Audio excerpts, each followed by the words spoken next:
At the end of the day, it's not about what you have or even what you've accomplished. It's about what you've done with those accomplishments. It's about who you've lifted up, who you've made better. It's about what you've given back. Denzel Washington.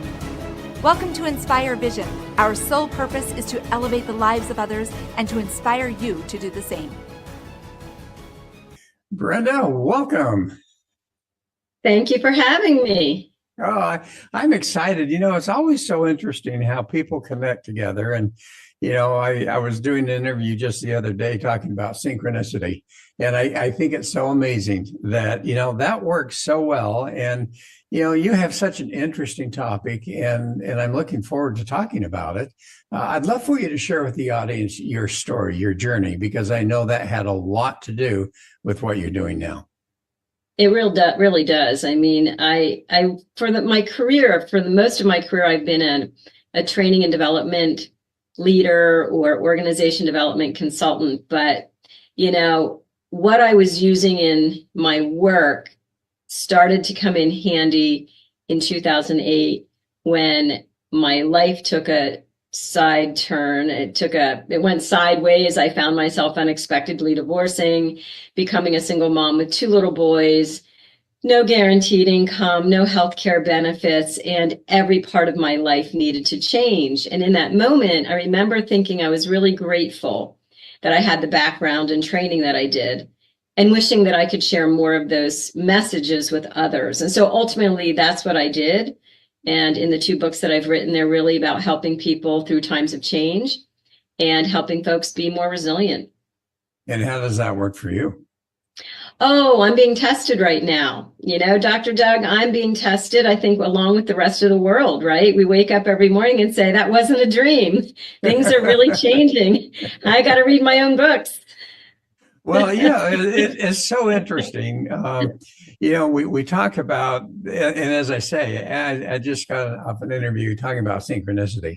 And one of the points that I wanted to make for the folks that were listening is that synchronicity doesn't always bring about the good things.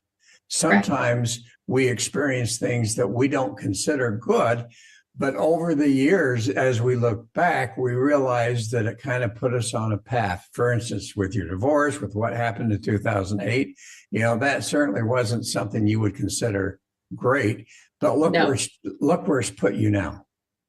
100%. I always say, I did a TEDx talk and I talk about navigating transition fog. And what I say in that is, we don't see the gift of the fog until it's in the rearview mirror. And then we look back and go, oh yeah, I traveled through that. And I wouldn't want to do it again, but I got to some destination that was pretty cool. But man, that was a foggy, tricky journey. Well, and you've written 2 books. And I know we're going to talk about this last book that you've written, which I appreciate you have sent me. And so I had a chance to skim through it. But what was the first book you wrote, and what motivated that, and what's it about? That first book was really years after my divorce, when I thought, gee, I wish leaders had this information when they're leading themselves and others through times of change. The information that I had from my master's degree program in organization development. And then it occurred to me, well, why don't I make that available to them? They don't have to go back and get an advanced degree. What if I write a very manageable, easy to read book that takes some of those content topics and breaks it down for them? So it's called TBD.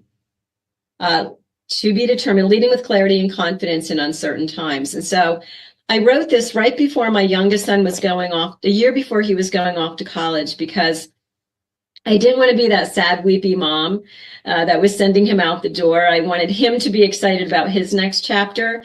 And it really was a time in my life, Dr. Doug, where I said to myself, what are the dreams I haven't fulfilled yet?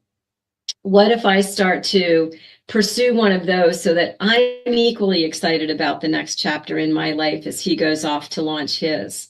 And so that's what I did. I wrote the book in 2017 and then was invited to do a TEDx talk on one of the topics in the book, which is navigating transition fog. All right. And, we met via LinkedIn, and that's really a very business site. And I know that most of your background has been working with businesses. But what I have found is I've done a little bit of consulting was that what we talked about in business applied so well to life. And so that's where I'd like our focus of the discussion today is, as we talk about things, and we can bring up what what you wrote in that book as well as the other one. But the key is that what we can do in life, and I kind of like to reverse it, because I think ultimately our success in business in a large degree, not always, but in a large degree, depends on our success in life. Now, there are obviously those who have been extremely successful in business and not very successful in life. But the reality, I think, with the majority of the population is if they can become successful in their life, and that has a lot of innuendos to it, that they can then experience a successful and joyful experience in what they're doing in business. But I think the most important thing is life. They can enjoy life.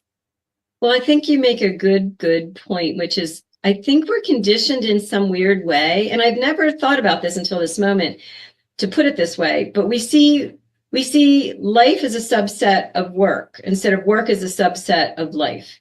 And we forget that the bigger context is life.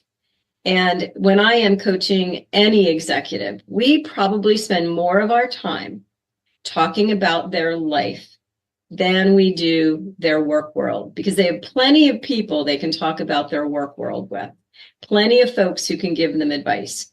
But when it comes to opening up and being real and vulnerable and authentic about the impact work has on the rest of their life, or the price they may be paying in the rest of their life, they really need a trusted companion to talk about those things with, because the leadership space can be pretty lonely. And you have to watch what you say to whomever. Well, and it's interesting also, and I've seen this happen a lot, where you get people that are in management positions, and they are the most uncomfortable people to work with. Mm-hmm. And when you look at that and really analyze it, you can recognize that has everything to do with who they are and whatever is managing those emotions, rather than their management style per se. To me, being a good leader is mastering your use of self. I call it use of self. How do you show up in that space and use yourself? And to do that, you need good self-knowledge. Better self-knowledge means better self-management, means better leadership. And so it's, leadership's an inside job. We start there. That's my philosophy anyway. Yeah. And leadership in life, I think, becomes the whole key. So let's talk about the second book. And it's really a workbook, which I love how you've done that. But talk about the second book, and what is that about? And what motivated you to write this one? Well, I got even further away from my life circumstances. And I was still working with a lot of people, to your earlier point, who were not just wrestling with leadership, but they wanted to talk about life, leading their lives. And I started to reflect back. Well, it's a very interesting talk about synchronicities. When I was being divorced, my divorce attorney said to me, Brenda, whatever you do not come in here and start telling me about some guy you've met, some Prince Charming that's going to save the day for you until you have kissed at least 5 frogs. Now, Dr. Doug, I couldn't imagine going on one date, let alone 5. So that stuck with me. And as I began dating, I was counting them off like frogs, like 1, 2, 3, 4, 5. I'm like, maybe I'll write a book on, navigating divorce and dating. And at the end of the 5th frog, I thought, oh, that's going to be a really lame book. Forget that. So I just dropped the whole thing. But those frogs stayed in my brain. And then fast forward, I was walking by my television one day and somebody said, FROGS is an acronym for fully reliant on God. Now, in the space that I was in, I probably waved my middle finger at the television that day, thinking, I'm not feeling like God is in my life at this moment, but it still was with me. And then I had a dream one night, and I had a dream about this frog. And the next day I went shopping with a girlfriend in this store, just chock full of little knickknacks and tchotchkes. And the first thing my eyes went to was this ceramic frog that was the exact frog I dreamed about the night before.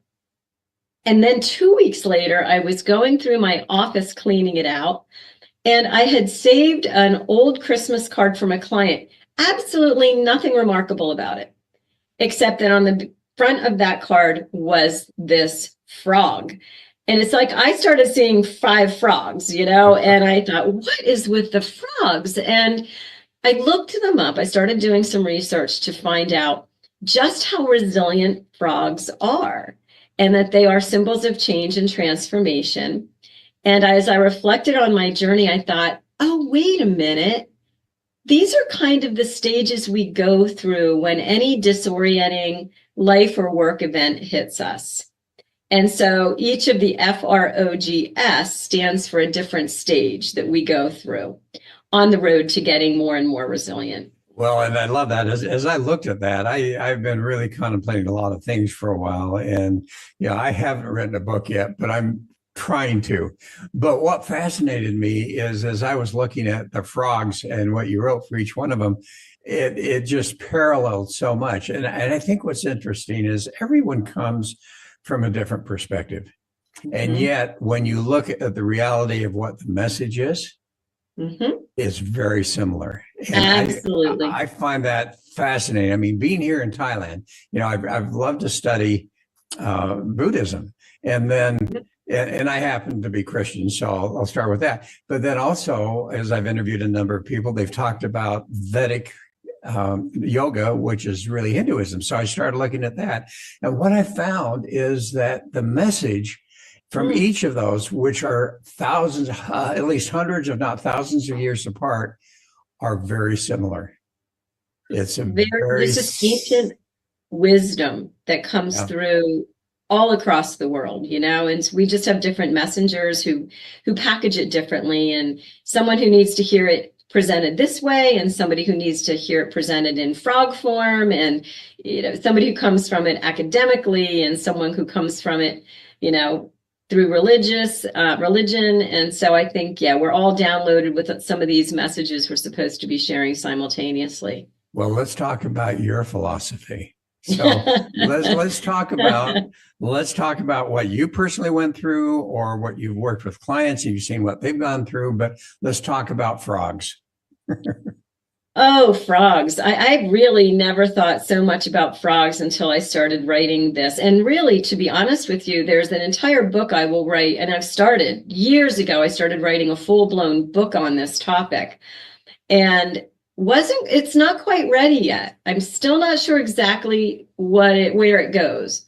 So in the meantime, I thought, let me put out a guided journal on the topic to see if it sticks, to see if the acronym makes sense to people.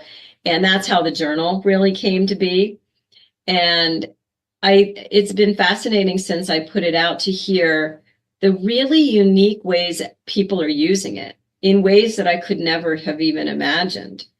And so the frogs is, the F stage is when something happens, whether we choose it or it's imposed on us. My life situation was imposed on me. But again, you have to surrender to that. Here it is. Here we go. I'm about to go on a journey. And in the F stage, it feels like everything's falling apart. At a minimum, you're in a fork in the road, and you're trying to make a lot of decisions. And there are a lot of other F words that show up. We freak out. We may get frustrated. We're in our raw feelings. It's a highly emotional state. And we want to honor that because the emotions are real. And if we don't, they get stuffed down. And even when I relate this model to what happens in organizational life when leaders navigate change, when they announce a big change, they often don't really want to hear everybody's feelings. They just want to pretend they don't exist and get on with the change. But research shows if you don't let people find a healthy way to process those emotions as human beings, they get stuffed into the culture, and they will kind of rear their heads in very strange ways and inopportune times, because there's a distrust that gets baked into the culture. Well, it's interesting as to talk about freaking out. One of the things I've looked at, and as I've interviewed different people that have gone through different processes of transformation, what I find is there's always some situation that has occurred in their life that causes that freaking out. And I think that, you look at that, you look what you went through. I've certainly gone through similar things, and you realize that it's only that situation that finally causes us to be motivated to start to do something about our lives. It suddenly gives us realization that, you know what, this is not the life that I want. It isn't. It had me do a lot of things. It had me say, to be honest, I was living in my dream home, a home I never could have imagined living in. And in that moment, that home meant nothing to me. And I said to myself, in this next chapter of life, it's really, I will never get attached to material items again. And it's really more about, I want to lead a simple life, a very simple life. And so that put me, on that trajectory. It put my focus squarely on my only prayer and goal was, let me raise two amazing human beings. That matters to me more than what someone's going to pay me every year to do the work that I do. It put me in a place of saying what's really important to me now. And ultimately, it led me down a path where I could say, well, what are the dreams I haven't fulfilled? And I guarantee you, I don't think I would have written a book. I don't think I would have hit the speaking circuit or done a TEDx talk if it hadn't been for that F moment in my life. Well, and that moves you into what you were just talking about, which is the R, which is reflecting and responsible.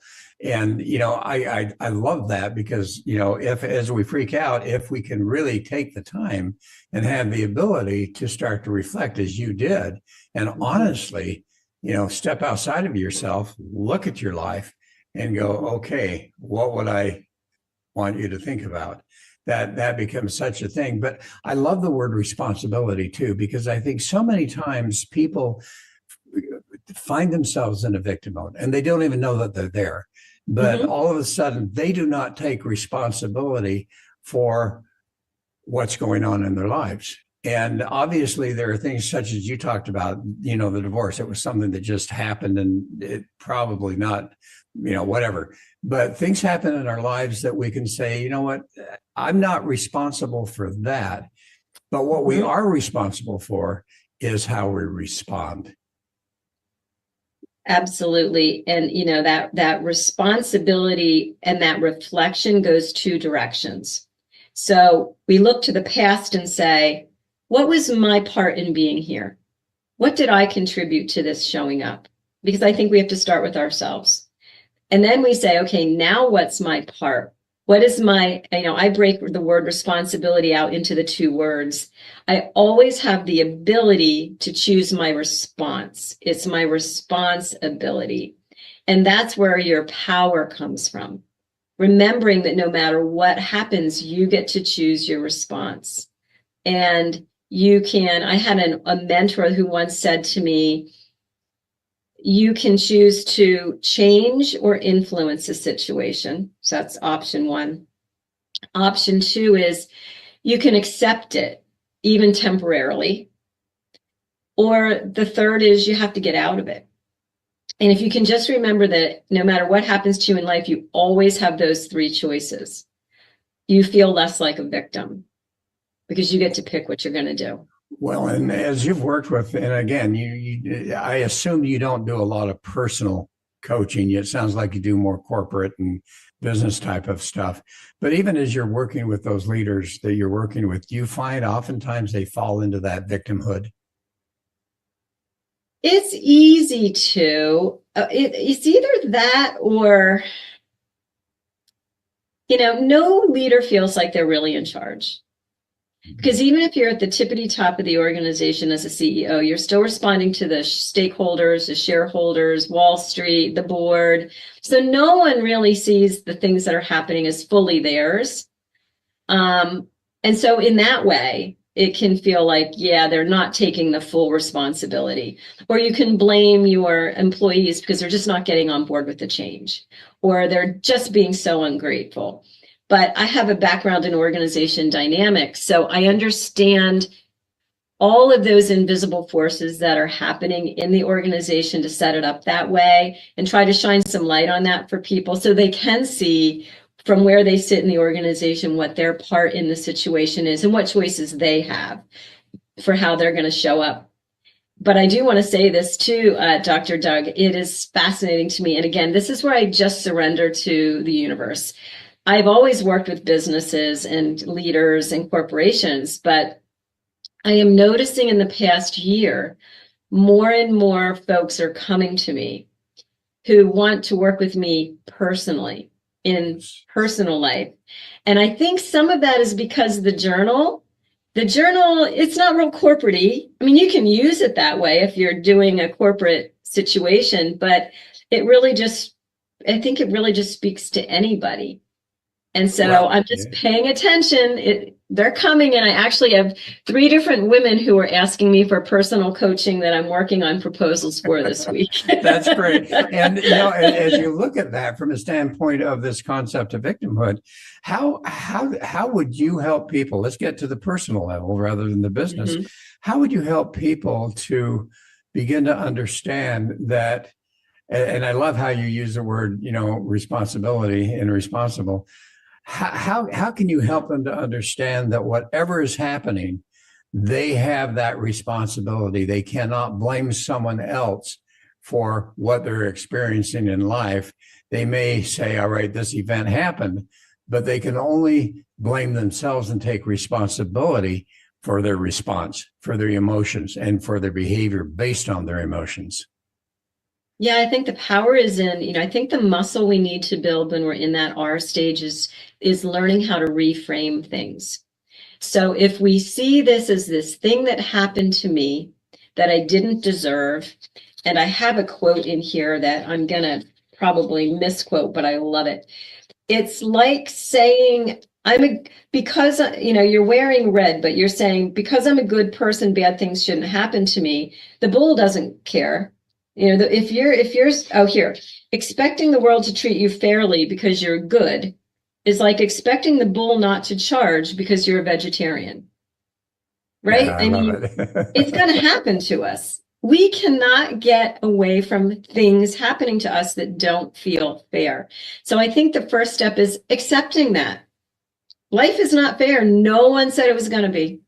No one said it was going to be.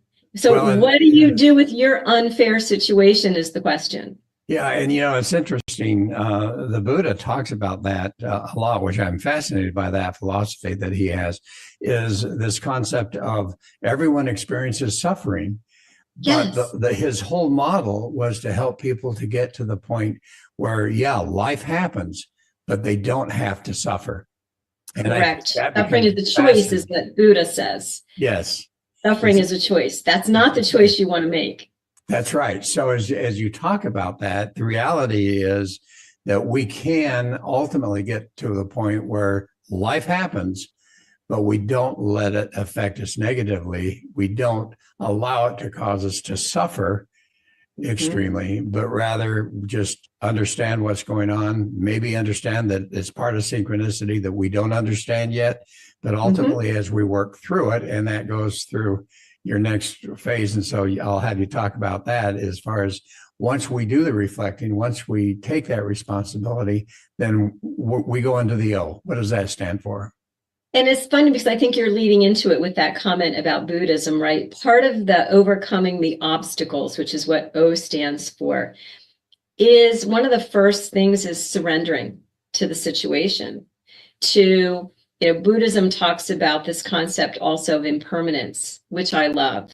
It reminds us that, you're having a great day. Well, just wait. That's going to change, right? The next right. day may not be so great. Oh, you're having a bad day? Well, don't worry. It's going to change and you'll have a good day. So good and bad is going to, we're going to flip-flop between them because we're always in a state of impermanence. So I think when we're having a tough time, if we remind ourselves this isn't going to be here like this forever, But we also appreciate then the really good times, because we know they're not going to last forever either. There's going to be a bump ahead somewhere.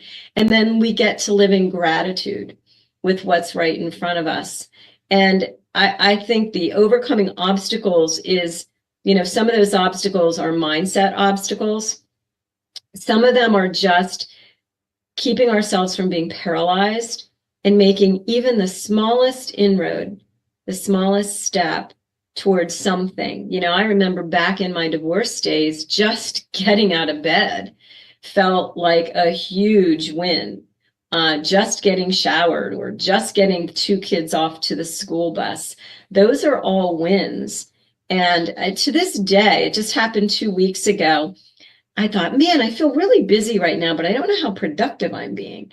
A lot of the work I'm doing isn't really even paid work. What am I doing? But I know I'm doing important stuff on some level. So I actually took a piece of paper and I started writing down. I'm looking over here because it's here somewhere. And I started writing down the things I had been working on that week. And many of them were foundational things like updating my website and updating my bio and making a few phone calls. And they were really important things, but they didn't feel like they were instantly creating an outcome. But I had to, in that moment, remind myself that this is headway. This is important stuff. I think we lose track of it. We only count the big things. Yes, and I love how you talk about mindset and how, we've grown up, particularly in the U.S. culture, of wanting things now. And, we have lost that ability to understand the value of patience and understanding that, we have to do those foundational things first before we can expect the results. But let's talk about mindset a little bit, because I think that's really important. As you talk about mindset, what are you really talking about? And what are those subconscious things that can affect our mindset? And how do we get to the point where we are really in control of our mindset, as Tully talks about, in control of managing our ego and those type of things, which I think becomes extremely important if we want to move into the next step of moving forward. Yeah, I think it's really taking, I have a mentor who used to call that voice in our heads his yama yama. And he said, your yama yama, which is your ego voice, is always there for most of us. And so it isn't about getting rid of it. But it is about learning to turn the volume down on it, because that creates a negative mindset. And that voice is usually talking to us worse than we would ever talk to a friend of ours. It says really terrible things to us. And so we've got to turn it down, because it's going to tell you this is terrible and this thing that's happening to you is devastating. Well, what if it isn't? What if that thing is here to serve us in some strange way, but we just can't see what it is just yet? And so part of the obstacles we need to overcome is how we're even looking at the situation. And if we reframe what looks like a challenge as something more favorable, not to say we get real Pollyanna, but we do say, what if we get curious? What if this is here to serve me somehow? What if this is here to teach me something? What if this is an opportunity disguised as a problem? And when we can reframe a rainy day as an opportunity to get some home projects done, or when I was going through my divorce, we moved and my children were in a new neighborhood where I didn't really know anyone. I ended up taking a job back inside corporate America for 4 years just to pay the bills. And I had this long hour-long commute. And for the first 3 months, I cried every day there and back because I didn't want to do this commute. And one day a friend said to me on the telephone, "Hey, Brenda, this isn't forever. This is just a temporary bridge to what's next." And I was like, oh, something about it that day was what I needed to hear. And all of a sudden I was able to reframe my commute as what a gift. I have a whole hour, 2 hours a day where I can stay in touch with family, make phone calls to friends, listen to a radio program, a book on tape. And I went so far as to say, I want to make the most of this commute. I sold my car and I bought a pre-owned sports car. And I'm like, I'm going to love this commute in every way. I'm going to take advantage of the time. I'm going to love my vehicle. I'm going to feel like I'm so lucky I get to drive this thing for 2 hours every day. And that was how I chose to say, what are the things I can control to make this more palatable? Well, and as you start to work with individuals, I know you're going to come up with this if you haven't already, is you watch this behavior and it doesn't make sense. It just doesn't make sense. It's not even something they want to do, but it seems like it's a habitual mindset that they continue to do. And how often have you thought, and going into, what are those subconscious imprints that are causing the response? We talk about divorce, we talk about relationships. As I was doing some certifications in coaching, one of the things that came up, and I always laugh about it, because the fellow said, this is something, if you're in a relationship and things are struggling, he says, never do this, but this is what you should do. when your partner starts to get upset, what you need to do is sit back and say, honey, what emotion just came up that you responded to? And helping them to understand that an event has no emotions tied to it. We apply an emotion, and oftentimes that emotion we apply is based on those subconscious beliefs, those subconscious imprints that oftentimes we had no control over, that cause us to respond in an interesting way. I mean, we look at what's going on right now in the United States, the anger that exists, all of that is on both sides. Okay.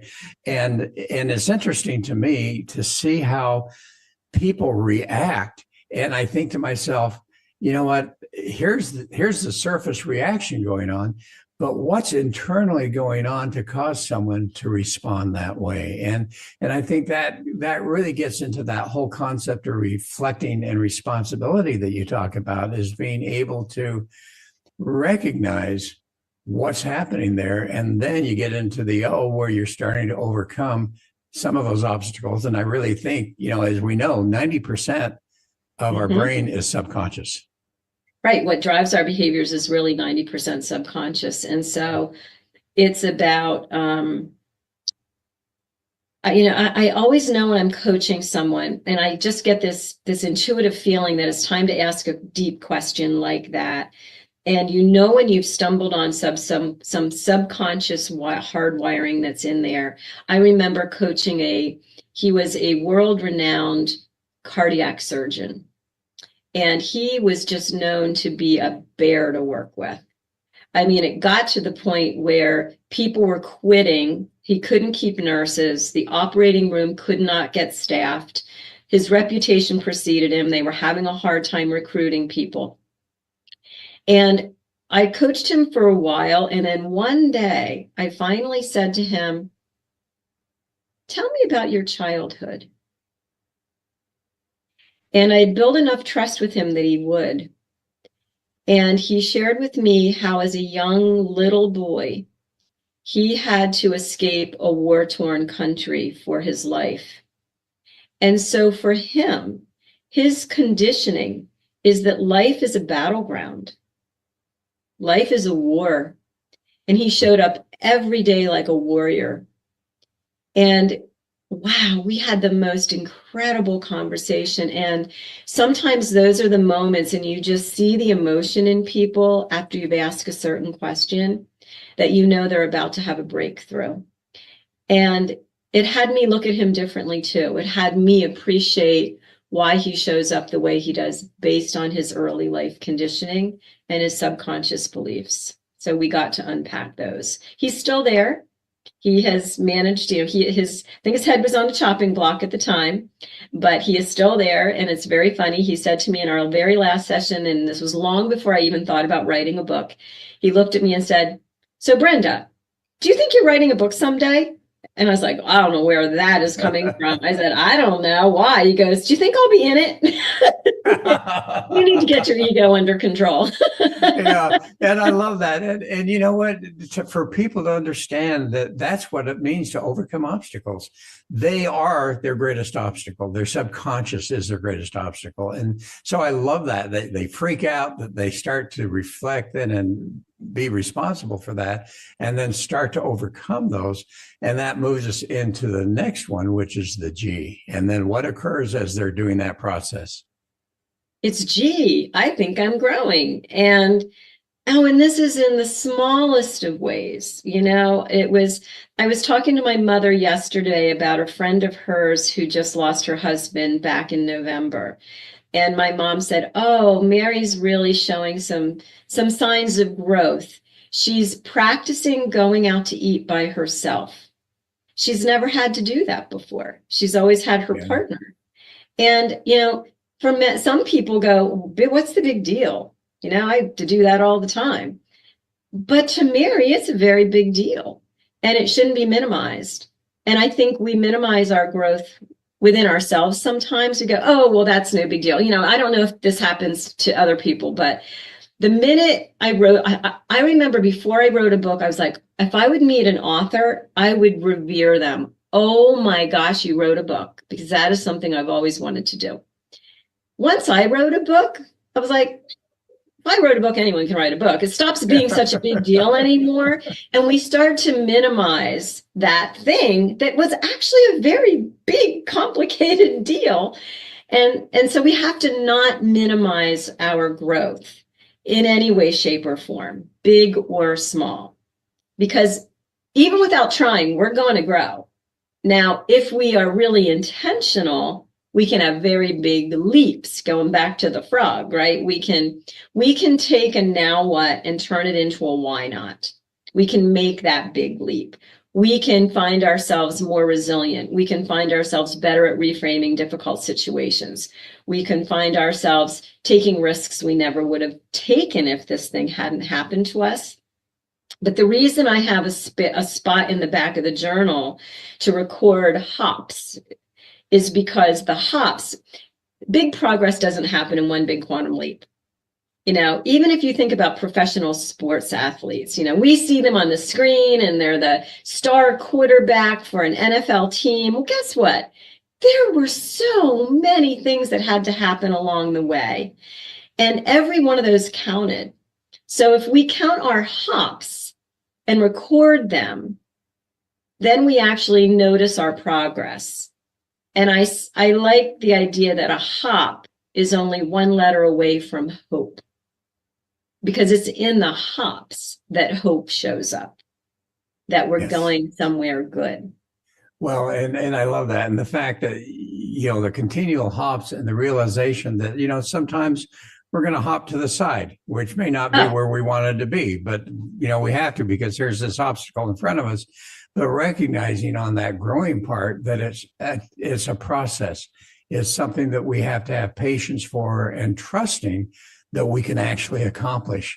And when we do that and focus on that and overcome, and sometimes you will repeat, but then overcome, and all of a sudden we start to really see that growth. I love that. I saw this diagram on social media, so I'm totally blatantly stealing it. And it showed this diagram of something happening, and this little word caption comes up that says, oh, I can't do that.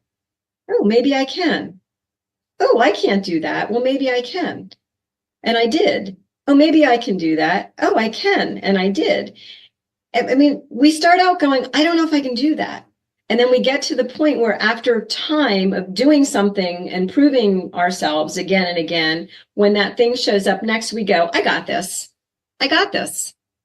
But it's only because we've had that series of small successes and we build our confidence. Yes. And once we've been able to do that over time, then comes in the S. And what is the S? Oh, my divorce attorney would be so proud of the S stage, because the S is not waiting for someone else to make it better for you. It's not the prince or the princess who saved the day and brought you the crown. It's you crowning a more sovereign, expanded, stronger, royal version of yourself. It's where you say, I did that. I don't know how I did that. I wouldn't want to do it again, but I did it. And the beauty when we get to that space is it's from that space that we can share our stories with people going through similar situations, and we serve from that space. I very much think the way I work with people today has so much to do with what I went through. I've even had people hire me because of some of my life experiences, because they go, you're going to understand me. You're going to get it. You won't judge me. You've been through something similar. And so this thing that felt so awful has actually become, in some cases, the very thing that creates trust and authenticity between me and the person I'm working with. And ultimately, we crown our more resilient version of ourselves. Well, and then we pay it forward. And it's so interesting, isn't it? I mean, as I have interviewed so many people, it's fascinating to me how they've gone through these difficult times, such as you did. And yet ultimately when they come out, then there's that sense of, I want to serve others. I want to be able to help others and help lift their lives up, and not ultimately be trodden down by the experiences, but being able to understand that they can transform through those experiences and become, as you say, a stronger, and as you put it, and you didn't say the words, but sovereign self, someone who literally now is in control of their lives. Yeah, and I've had to talk to my self-talk on occasion too, because I started speaking on the topic, and there have been times when I've said to myself, you know, who wants to hire me? I mean, my story, it's pretty vanilla. It's a divorce. In today's world, sadly, people say, yeah, but no big deal. It's a divorce. Most of us, know what that's about. It's not like I've scaled a mountain. I haven't lost a limb. I haven't survived a shipwreck. I'm not a celebrity. Who would want to hear my story? It's a really simple story of resilience. And then I really had to have a talking to with myself to say, well, Brenda, let's get real. If you're staring out at an audience of listeners, how many of them can relate to scaling a mountain, being a celebrity, losing a limb? Very few. But I bet at least 50% of those folks have known what it's like to go through a big life transition or a divorce. And so I had to reframe for myself. This isn't a boring vanilla story. This is a story that more people can even relate to. So we have to watch what our self-talk says to us, because it is so quick to minimize us and say, well, that thing I went through wasn't a big deal compared to what other people go through. And so, we have to be mindful of this thing called comparative grief, where we say, well, what I'm going through is nothing compared to what the people in the Ukraine are going through, which is true. And I can have grief and pray for them and not minimize whatever is going on in my life that is relative to my life. Well, and as you say, I think so well, is that you never know that one person. And, I've really focused on the one in my life now, because originally it's like, all right, how am I going to help all of these people? And all of a sudden it's like, it goes back to the story of the little boy throwing the shellfish, out, the starfish out in the ocean. And, the man saying, what are you doing? He says, you're not going to make a difference. And he goes, I just did for that one. And I think that's so important for people to understand, that as they go through this process of frogs, and I love that, as they go through that process, they will find themselves serendipitously reaching the one. There will be one person out there that they will be able to touch. And as that happens, it will make the difference of that individual's life. And so, as I hear what you've been doing and so forth, I just honor you for what you've done and what you are doing, because it makes a difference. And I think that's so important. And guess what? Our time is up. So what I'd love for you to do though is share with the audience just kind of a final message. What would be that message that you'd like to share with them?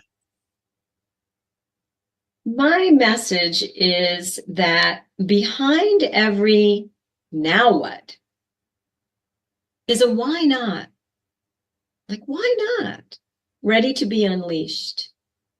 So when the now what shows up, say to yourself, what could this make possible? Oh, I love it. I love it. And how do people find you? Share with you their website, and how can they find your book? They can find both books on Amazon, that's easy, or through my website, which is Brenda, the letter K, Reynolds, REYNOLDS.com. Easiest way to find me. And like you know, whether you're a group, an organization, or that one little individual starfish, I like working with the starfish too and giving them. Wonderful. Well, Brenda, thank you so much. This has been just a wonderful conversation. It really was. We could do a round 2 and 3, you know, so Absolutely. I appreciate you. Well, go ahead and book yourself again. I would love that. Teasing, but thank you so much. I enjoyed every minute. All right. And folks, thanks for listening. I hope you've really enjoyed this and you'll take some things to heart. And definitely, I've got that book, and I tell you, it's just fascinating. It's worth looking at. So anyway, thanks for listening. Hope you join us again soon. This is Dr. Doug saying namaste.